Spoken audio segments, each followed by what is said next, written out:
Assalamualaikum warahmatullahi wabarakatuh. Jumpa lagi dengan saya Indra Sukendar di channel Obrolan Buruh.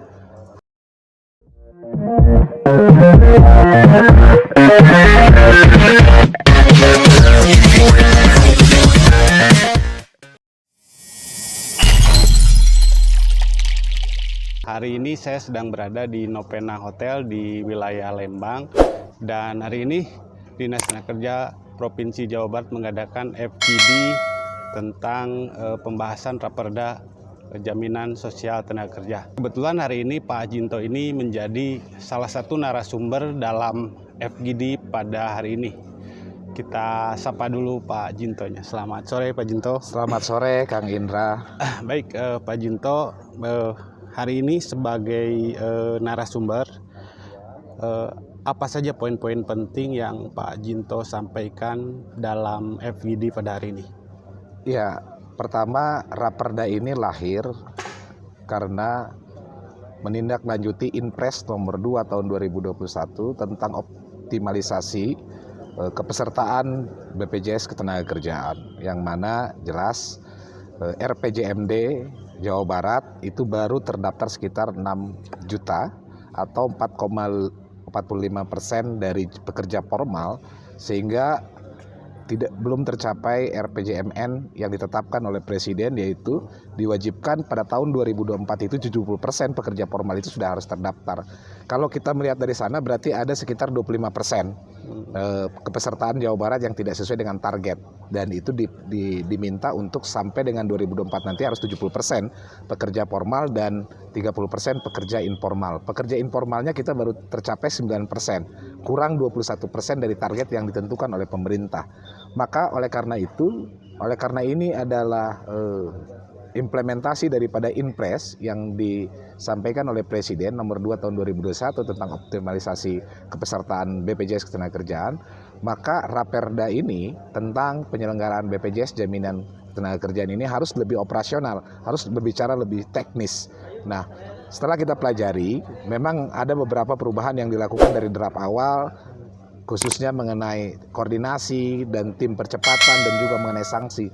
Tetapi ini belum secara detail menyeluruh apa yang menjadi persoalan daripada kepesertaan jam sostek hari ini. Kalau kita ingin berbicara kepesertaan jam sostek, kenapa sih Jawa Barat baru 45%? Kalau kita kerucutkan dua persoalan, yang pertama adalah kesadaran pemberi kerja atau pengusaha terhadap aturan kewajiban mengikutsertakan pekerjanya pada kepesertaan jaminan sosial tenaga kerja, khususnya ketenagakerjaan. Yang kedua adalah lemahnya penegakan hukum. Dua persoalan ini adalah inti poin kenapa sampai saat ini belum tercapai target yang ditentukan. Nah, tadi saya menyampaikan sebagai narasumber bahwa dua hal ini harus dicarikan solusinya. Pertama adalah bagaimana dalam rangka kesadaran daripada perusahaan dilakukan tim koordinasi, tim sosialisasi agar percepatan ini bisa dilakukan dengan baik. Yang kedua, bagaimana penegakan hukum tentang BPJS Ketenagakerjaan ini bisa berjalan dengan baik. Karena sanksinya ada administratif, tentu ada lintas SKPD ataupun OPD dari dinas-dinas terkait di lingkungan pemerintah Jawa Barat maupun di kabupaten kota. Sehingga hari ini beberapa instansi tersebut diundang untuk mendiskusikan itu. Bagaimana agar nanti dalam implementasi sanksi tidak saling lempar tanggung jawab. Contoh mengenai perizinan ada di siapa, kemudian mengenai izin mendirikan bangunan, kemudian izin industri ada di siapa, dan ini menjadi satu kesatuan sinergitas dalam rangka penegakan aturan administrasi dalam sanksi kepada perusahaan yang tidak melaksanakan BPJS secara sukarela, karena ini adalah kewajiban. Nah, oleh karena itu tadi kita menyampaikan agar dalam perda ini diatur secara operasional. Yang pertama target, yang kedua adalah pengenaan sanksi dan koordinasi dalam rangka pengenaan sanksi ini harus dibuat tim, maksudnya adalah diatur siapa yang melaksanakan, karena perda adalah kewenangannya adalah Satpol PP dalam penegakan sanksi dalam perda. Oleh karena itu semua stakeholder itu harus dilibatkan dan diajak ngobrol agar nanti ketika perda ini disahkan bisa implementatif di lapangan gitu, tidak menjadi perda yang sia-sia hanya tumpukan kertas dan menjadi macan ompong, nggak ada artinya gitu. Jadi maksud saya ini yang harus 2 poin penting itu yang harus ditekankan kepada masuk dalam Raperda yang hari ini sedang dibahas di Pansus 3 DPRD Jawa Barat gitu.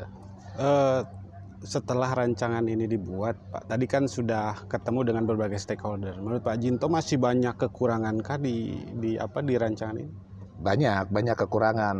Pertama adalah mengenai definisi, kemudian mengenai pengenaan sanksi. Pengenaan sanksi itu tidak bisa hanya sebatas dilaksanakan sesuai ketentuan perundang-undangan. Dia harus mendetailkan, karena ini domain perusahaan itu ada di kabupaten kota dan ada kewenangan provinsi, dia harus mendetailkan untuk pengenaan sanksi itu mekanisme tata caranya harus diatur di dalam perda ini. Sehingga nanti ketika perda ini sudah disahkan nggak ada lagi alasan instansi-instansi tertentu untuk saling lempar tanggung jawab. Contoh, di Snaker itu kan nggak bisa nyabut izin perusahaan. Yang berhak mencabut izin itu adalah yang memberikan izin.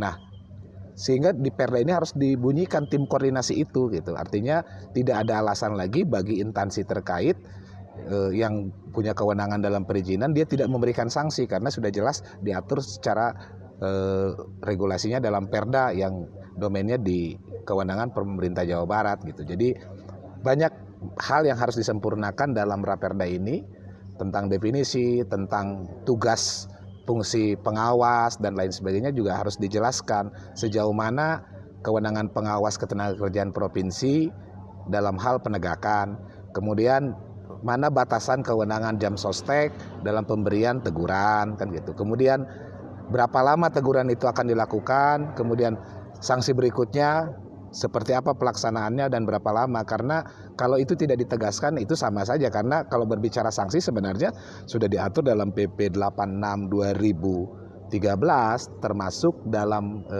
Permen 04 tahun 2018 juga ada. Artinya tinggal operasional implementatifnya bagaimana, tinggal itu lebih didetailkan dalam Raperda ini. Baik, yang terakhir Pak Jinto, dari kacamata Serikat Pekerja nih, apakah memang Raperda ini dibutuhkan Pak Jinto? Tergantung. Pertama, kalau Raperda ini memang menjawab persoalan kepesertaan jaminan sosial tenaga kerja di Jawa Barat kenapa 45%, maka Raperda ini sangat dibutuhkan. Tetapi kalau Raperda ini hanya copy paste, hanya formalitas, maka Raperda ini tidak dibutuhkan karena undang-undang sudah mengatur secara detail persoalan itu.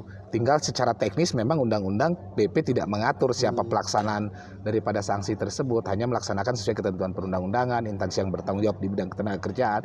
Maksudnya tergantung daripada substansi isi Raperda ini. Kalau Raperda ini adalah menjawab persoalan kenapa kepesertaan Jawa Barat di bawah 50%, maka ini Raperda ini sangat dibutuhkan gitu. Tinggal tergantung isi materi muatan daripada Raperda tersebut. Kalau Raperdanya hanya copy paste undang-undang, yang penting ada perda, maka perda ini akan jadi sia-sia dan tidak dibutuhkan gitu. Baik, terima kasih Pak Jinto atas Sama-sama. Itu tadi pemirsa obrolan saya dengan Ketua DPD KSPSI Provinsi Jawa Barat, Bapak Roy Jinto Perianto, Sarjana Hukum. Jangan lupa tetap simak channel ini Obrolan Buruh, like, subscribe channel ini, dan jangan lupa sebarkan video ini. Mudah-mudahan ini bisa menjadi informasi yang bermanfaat bagi kita semua. Dari Nopena Hotel, saya Indra Sukendar pamit. Wabillahi taufiq wal hidayah. Wassalamualaikum warahmatullahi wabarakatuh. Waalaikumsalam warahmatullahi wabarakatuh.